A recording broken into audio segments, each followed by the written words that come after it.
when the whole process of Warner Brothers going up for sale became a thing, and you had Netflix being a serious suitor, a lot of people thought it would be Netflix. It started going back and forth, ended up being Paramount and David Ellison, and a lot of people were wondering, is that it for James Gunn at DC? Is he out? Apparently, no, he is not. Although that can change. Let's get into it. Apparently, David Ellison has already met with James Gunn about the future of DC movies at Warner Brothers, but it's a little more complicated than that, folks. As it says here, for months, speculation has surrounded the future of DC Studios should the proposed merger between Warner Brothers Discovery and Paramount Skydance ultimately close.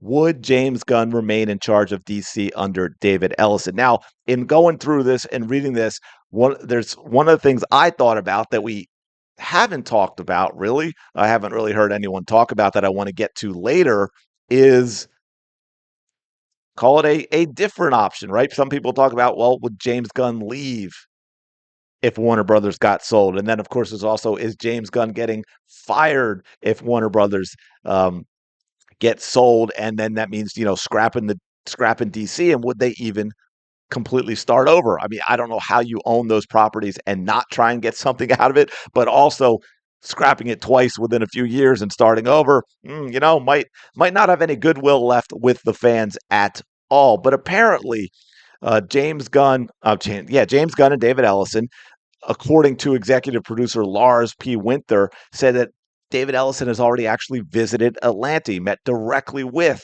DC Studios head James Gunn and Peter Safran as well, and talked about them. He toured the facilities where the DC projects are doing. He came to Atlanta. We showed him everything, and we're having discussions with him, Winter said. And apparently, Ellison seems very supportive of what James Gunn is doing in the current direction of the DC universe. That worries me a little bit. But anyway, Winter explained he's pretty open to what we're doing, adding that projects such as Clayface and Lanterns are already far enough along that the train's left the station. Yeah, absolutely. There is stuff that's already had enough money into it, enough shooting, whatever it might be, where they're at a place where you're not going to scrap it. Winter described Ellison as a big fan, has been great with us, and said that so far everything's good. As it says here, that doesn't sound like someone preparing to clean house.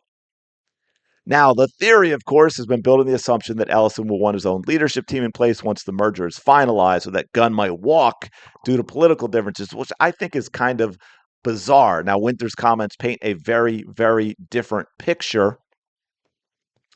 Sorry about that.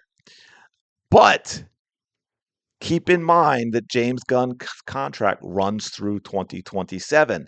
So then, yeah, James Gunn could walk at 2027. Maybe he asked for more if Ellison's been supportive and he's like, okay, hey, you know what? This is what I need to stay. I don't know. I just think that would be bizarre for James Gunn because David, I mean, I haven't really, I don't know.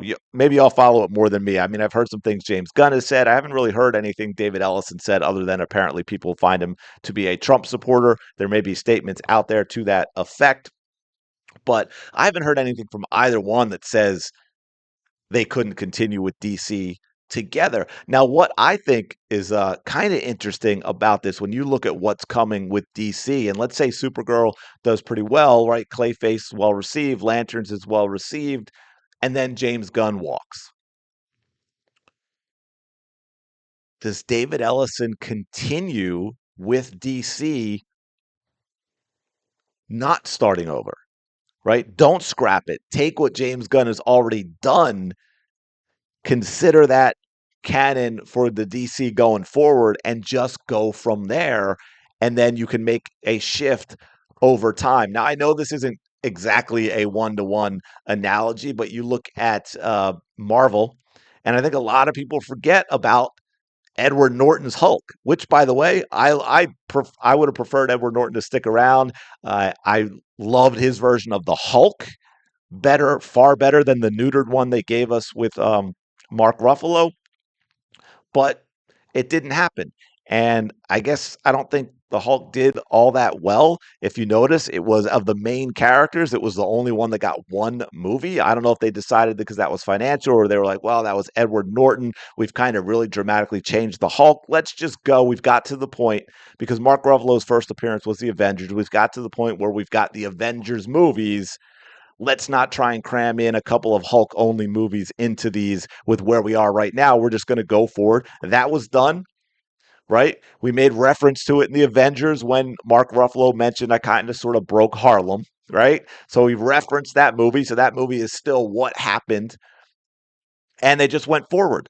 Now, obviously, there's a lot more to what James Gunn's done with DC than just the one movie like the Hulk, but it is another possibility that we might see if James Gunn himself is the one that decides to walk away at the end of his contract. We'll see how it goes. Anyway, let me know your thoughts in the comments below. I'm going to go check out Supergirl. I will let you know what I think, and I will talk to you later.